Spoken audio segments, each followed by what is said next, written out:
Assalamualaikum warahmatullahi wabarakatuh. Kami dari kelompok 7 akan menyampaikan hasil diskusi kelompok kami yang berjudul Menilik Kontribusi Tokoh Filsafat Islam dalam Perkembangan Filsafat Islam. Hal-hal yang akan kami bahas yaitu hubungan antara filsafat dan ilmu kalam, hubungan filsafat dan agama, dan tokoh-tokoh filsafat Islam. Di antaranya Ibnu Bajjah, Ibnu Tufail, Ibnu Rusyid, Suhrawardi Al-Maktul, Muhammad Iqbal, dan Mulla Sadra. Yang pertama, yaitu hubungan antara filsafat dan ilmu kalam. Persamaan di antara keduanya terletak dalam objek kajiannya. Ilmu kalam membahas tentang ketuhanan dan segala sesuatu yang berkaitan dengan Tuhan.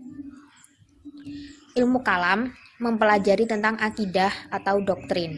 Sedangkan filsafat, objek kajiannya berupa ketuhanan dan alam yang diciptakan oleh Tuhan, seperti alam semesta dan manusia. Jadi, keduanya sama-sama membicarakan tentang ketuhanan. Sedangkan perbedaan di antara keduanya terletak dalam metodologi yang digunakan. Ilmu agama menggunakan metodologi dialektika atau dialog agamaan, karena ilmu kalam digunakan untuk meyakinkan seseorang dengan ajaran yang diyakininya. Sedangkan filsafat menggunakan metodologi rasionalis karena ilmu filsafat mencari kebenaran rasional. Yang kedua yaitu hubungan antara filsafat dan agama. Filsafat agama merupakan sesuatu yang berdiri sendiri-sendiri, tetapi keduanya saling menopang. Filsafat dan agama sama-sama menuju kebenaran berdasarkan prinsip-prinsip yang diyakininya. Filsafat berdasarkan prinsip rasionalisnya dan agama berdasarkan prinsip makosid syariahnya. Jadi keduanya tidak bisa dipertentangkan karena keduanya sama-sama menuju kebenaran dan sesama kebenaran tidak bisa dipertentangkan. Assalamualaikum warahmatullahi wabarakatuh. Selanjutnya saya akan menjelaskan tentang pemikiran tokoh filsafat. Yang pertama yaitu Ibnu Bajjah. Biografi dari Ibnu Bajjah. Nama lengkapnya adalah Abu Bakar Muhammad bin Yahya Ibnu Bajjah, yang terkenal dengan julukan Ibnu Sya'iqah. Ia lahir di Saragossa dalam abad ke-15 Hijriah dan wafat pada tahun 533 Hijriah atau 1138 Masehi. Tanggal kelahirannya hingga saat ini tidak diketahui. Karya-karya dari Ibnu Bajjah sendiri ada yang pertama yaitu Taradia, sebuah puisi yang ada di The Berlin Library. Yang kedua, karya yang disunting oleh Asim Palacios dengan terjemahan bahasa Spanyol, yaitu Risalah Ijtihad Al-Aqbi Al-Insan, dan masih ada yang lainnya. Selanjutnya yaitu karya yang disunting oleh Dr. Muhammad Shogir Hussein Al-Maksuni, yaitu Kitab An-Nafs, dan masih banyak yang lainnya. Filsafat dari Ibnu Bajjah sendiri yaitu materi dan bentuk. Materi dapat bereksistensi tanpa harus ada bentuk. Menurutnya, bentuk suatu tubuh memiliki 3 tingkatan, yaitu pertama bentuk jiwa umum, yang kedua bentuk kejiwaan khusus, dan yang ketiga bentuk fisik. Selanjutnya yaitu akal dan pengetahuan. Akal merupakan bagian terpenting dalam manusia. Pengetahuan yang benar dapat diperoleh lewat akal. Menurut Ibnu Bajjah, akal manusia mendekati akal pertama, yaitu meraih pengetahuan yang didasarkan pada bukti, di mana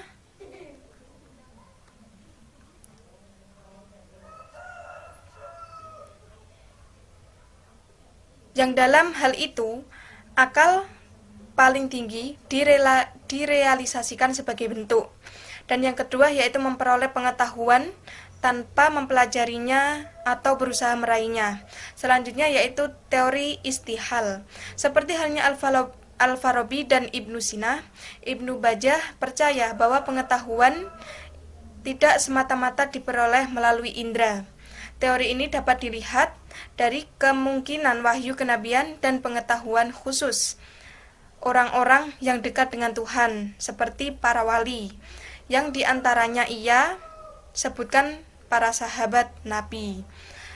Selanjutnya yaitu Ibnu Tufail. Biografi Ibnu Tufail, nama lengkapnya adalah Abu Bakar Muhammad Ibnu Abd al-Malik Ibnu Muhammad Ibnu Tufail. Ia adalah pemuka filsuf pertama, pemikiran filsuf muwahhid dari Spanyol. Lahir di dekade pertama abad ke-6 Hijriah atau ke-12 Masehi di Owadix, Provinsi Granada. Memulai karirnya sebagai dokter, kemudian diangkat sebagai sekretaris gubernur.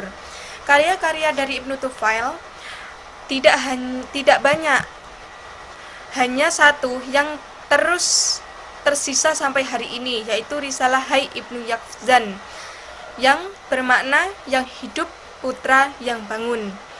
Dan selanjutnya yaitu filsafat Ibnu Tufail. Yang pertama, pola filsafatnya. Pola filsafatnya adalah proses untuk mencapai tujuan.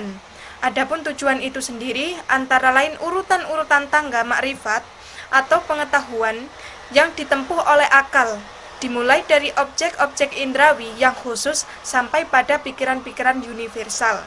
Kedua yaitu tanpa pengajaran dan petunjuk. Akal manusia bisa mengetahui wujud Tuhan, yaitu dengan melalui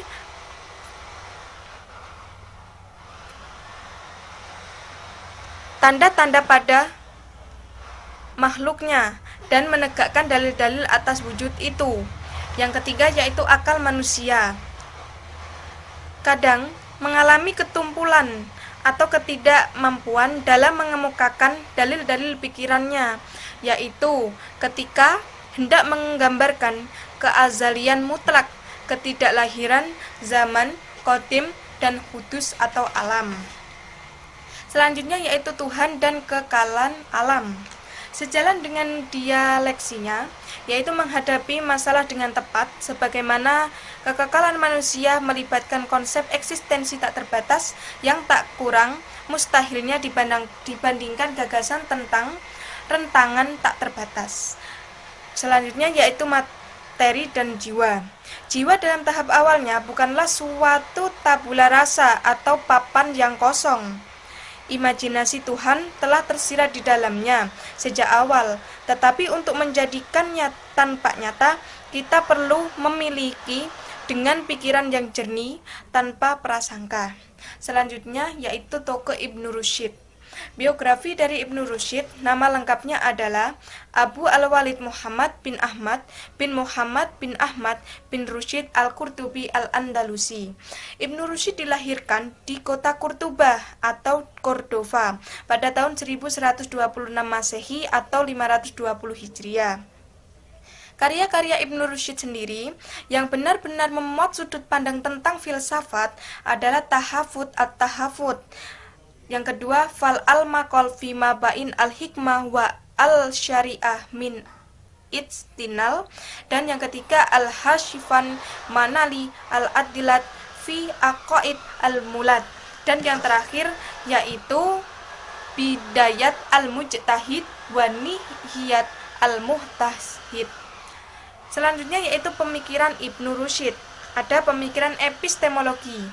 Dalam kitabnya Fas al-Maqal, ia berpandangan bahwa mempelajari filsafat bisa dihukumi wajib, sebab kemampuan manusia dalam mencari kebenaran dan bertindak dalam mencari pengetahuan itu berbeda-beda.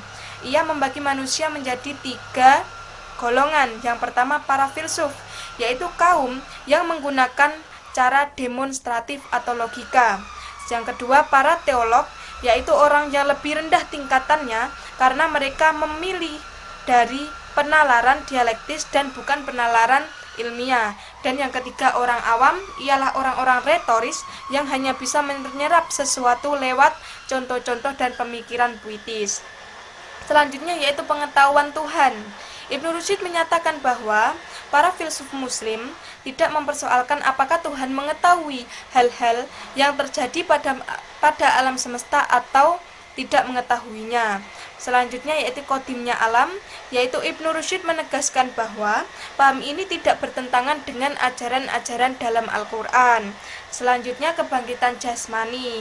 Menurut Ibnu Rusyid tidaklah ada ijma atau kesepakatan utama ulama tentang kebangkitan jasmani pada hari kiamat. Demikian penjelasan dari saya, kurang lebihnya saya mohon maaf. Wassalamualaikum warahmatullahi wabarakatuh. Yaitu Suhrawardi Al-Maktul. Nama lengkapnya Syihabuddin Yahya Ibnu Habsi Ibnu Amirak Abu Al-Futuh.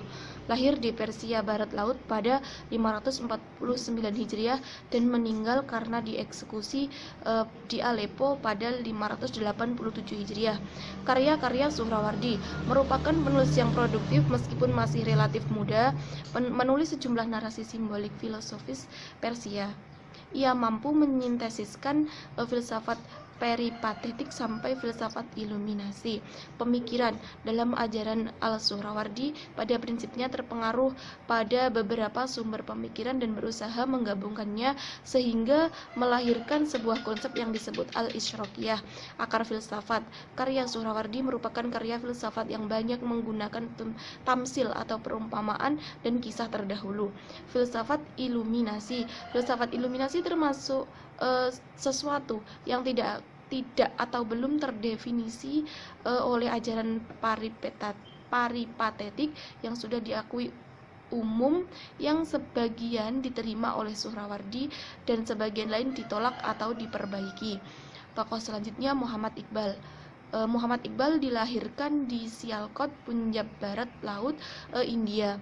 Terdapat perselisihan mengenai kelahiran Muhammad Iqbal seperti dikemukakan oleh Skinmel dalam The Death of Muhammad Iqbal Birth, bahwa kelahiran Muhammad Iqbal itu tanggal 22 Februari 1873, tetapi dalam tesisnya penyair Iqbal ini menuliskan tanggal kelahiran 2 Dzulhijjah atau 2 Zulhijjah 1294 Hijriah atau 1876 Masehi. Karya-karya Muhammad Iqbal. Karya utama Muhammad Iqbal adalah buku Asrar Iqudi, buku filsafat Islam yang berbentuk puisi. Selain itu, karya lainnya adalah ilmu iktisad. Pemikiran filsafat Muhammad Iqbal. Pemikiran filsafat Muhammad Iqbal tentang manusia. Menurut Muhammad Iqbal, manusia yaitu pembagian suatu kesatuan hidup dan kesadaran sebagai kesatuan energi, daya atau kombinasi dari daya yang membentuk beragam susunan. Pemikiran filsafat Muhammad Iqbal tentang Tuhan. Adapun dasar yang dipakai dalam pengelompokan tersebut adalah keahlian dan pengaruh pemikiran Iqbal mengenai konsepsi Tuhan. Iqbal meyakini Tuhan sebagai suatu keindahan yang abadi tanpa tergantung dan mendahului segala sesuatu. Ia menyatakan dirinya di langit dan di bumi, di matahari dan bulan, pada kerlap-kerlip bintang dan jatuhnya embun di tanah dan di laut itu, di api dan nyalanya di batu-batu dan pepohonan, pada burung dan binatang buas, di wewangian dan nyanyian. Tokoh yang terakhir yaitu Mullah Sadra. Nama lengkapnya adalah Muhammad bin Ibrahim bin Yahya Al-Qawami Al-Shirazi. Karya-karya Mullah Sadra: menulis sekitar 50 buku, 32 diantaranya berbentuk risalah. Yang terbesar merupakan magnum opusnya adalah Al-Hikmah Al-Muta'aliyah fi Al-Asrar. Pemikiran filsafat Mullah Sadra. A. Kehakikian eksistensi. Sesudah Suhrawardi, sejarah tradisi filsafat berlanjut pada arah yang sama, seperti munculnya satu jenis filsafat eksistensialisme Islam disebut Aslat al-Wujud. B. Gradasi wujud. Mullah Sadra berpendapat bahwa semesta ini bukan hanya ilusi, tetapi benar-benar mempunyai eksistensi sama seperti eksistensi Tuhan. C. Gerak substansial. Teori gerak substansi adalah teori sumbangan orisinil Mullah Sadra terhadap filsafat Islam. Ajaran ini merupakan uraian dari pandangan Sadra bahwa gradasi wujud tidak bersifat statis tetapi dinamis, bergerak dari eksistensi tingkat rendah menuju tingkat tinggi. ia memperhatikan bahwa berdasarkan prinsip Aristotelian tentang materi dan bentuk harus diterima bahwa substansi alam semesta senantiasa bergerak, tidak terdapat konstan dan keseragaman bentuk.